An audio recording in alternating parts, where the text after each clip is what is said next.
Hello everyone, welcome back with us, RTVCLN Facts. Today, we will discuss about the tourism contribution sector toward the Indonesian economy. So, we will jump to our first topic. The first one is tourism sector. Let me explain a little bit about tourism sector. Tourism sector is one of the potential and strategic service-based sectors in the development of the national and regional economy.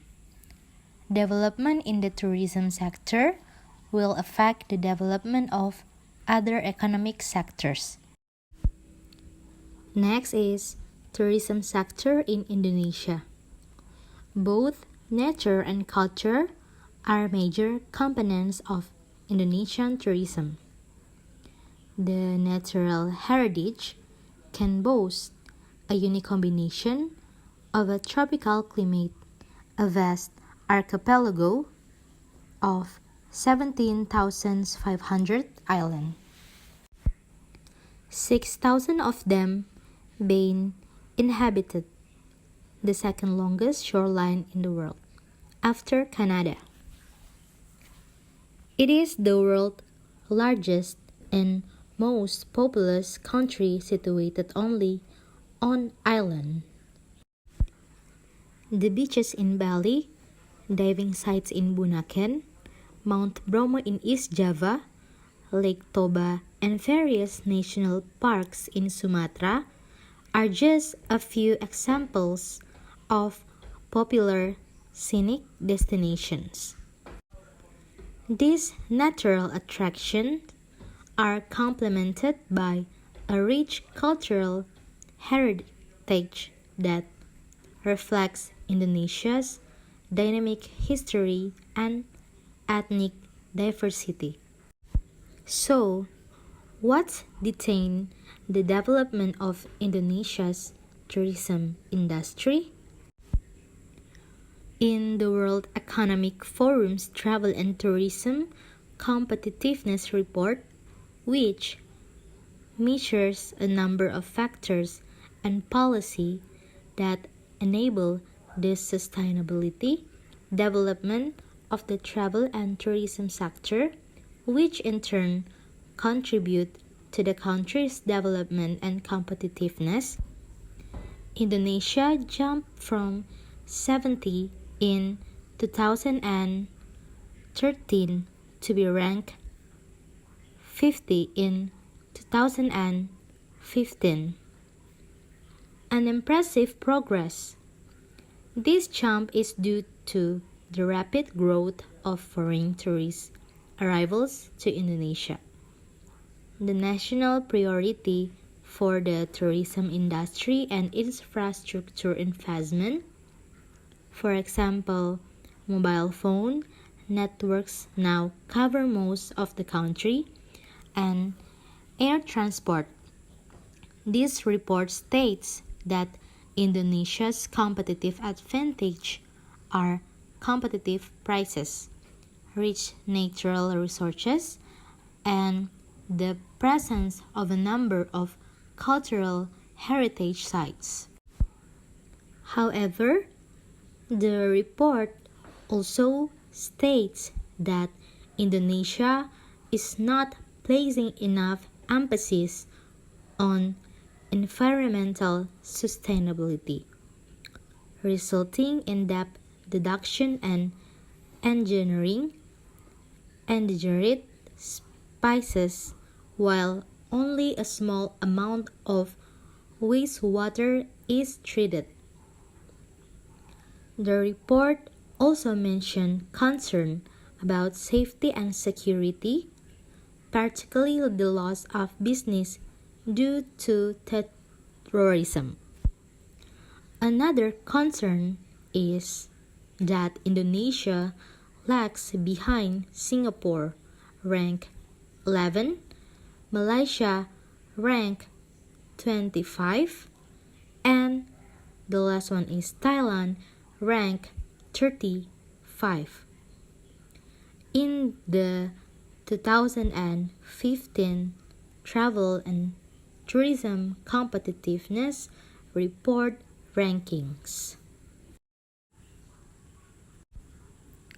The lack of proper infrastructure in Indonesia is an ongoing problem, not only because it greatly increases logistic costs and makes the investment climate less attractive, but also reduce the flow of travel for tourism. Infrastructure in Bali is excellent and in Jakarta quite decent, except for the huge traffic jams. But outside Bali and Jakarta, most of the infrastructure in the country is inadequate, especially in eastern Indonesia due to the lack of airports, ports, roads, and hotels. The lack of connectivity within and between islands means that there are a large number of areas in Indonesia with tourism potential that cannot be easily reached. Apart from infrastructure, education is also an obstacle. While on the island of Bali and the luxury hotels in Jakarta, most of the native working in the tourism sectors are quite fluent in English and even other foreign language. In more remote areas, the native find it difficult to communicate with tourists. Therefore, focusing on learning English will help to overcome this situation. This language barrier is the reason why some Singaporeans prefer Malaysia over Indonesia as their tourist destination.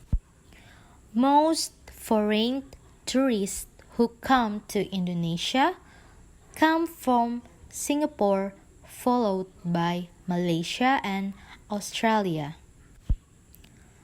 The tourism sector has an important role as a source of foreign exchange earnings and can encourage national economic growth, especially in reducing the number of unemployed and increasing the productivity of a country.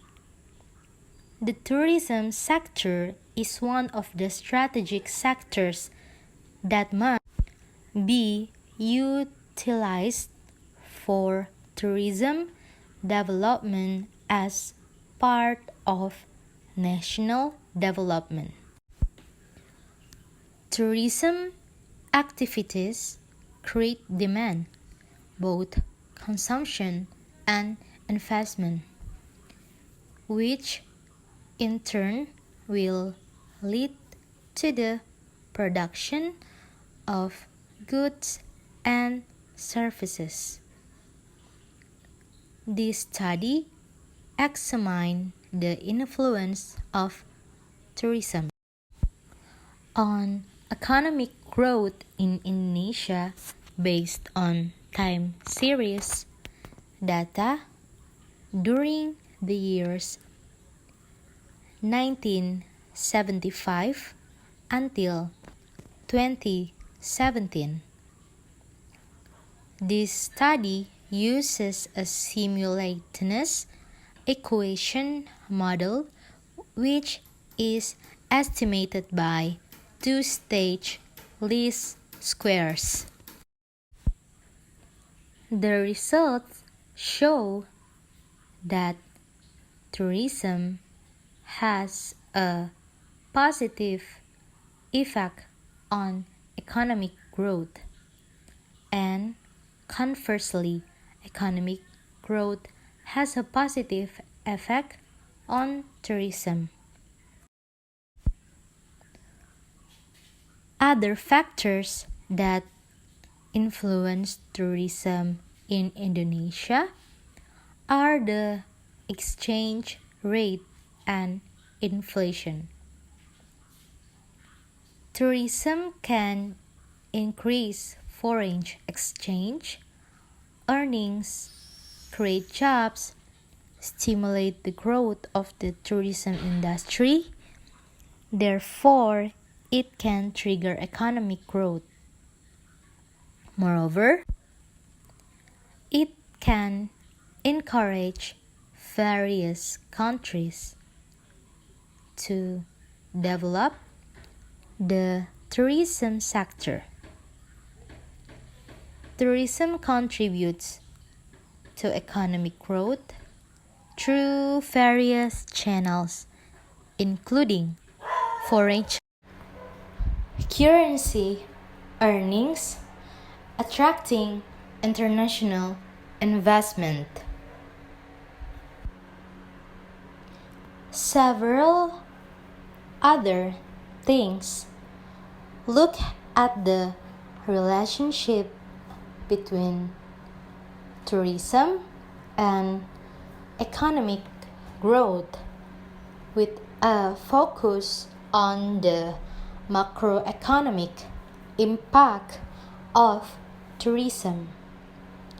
Namely, first, tourism has a direct impact on the economy, including on job creation, income distribution, and strengthening the balance of payments. Tourist spending as an alternative form of export contributes in the form of foreign exchange earnings or balance of payments and income derived from tourism expansion. Second, the indicate effect on certain product markets. The government sectors, tax, and also the imitation effect on the community. One of the main benefits for local communities that is expected from tourism is its significant contribute to the regional economy, especially increase income and new job in the region. Business people in the area, of course, benefit directly from tourist spending.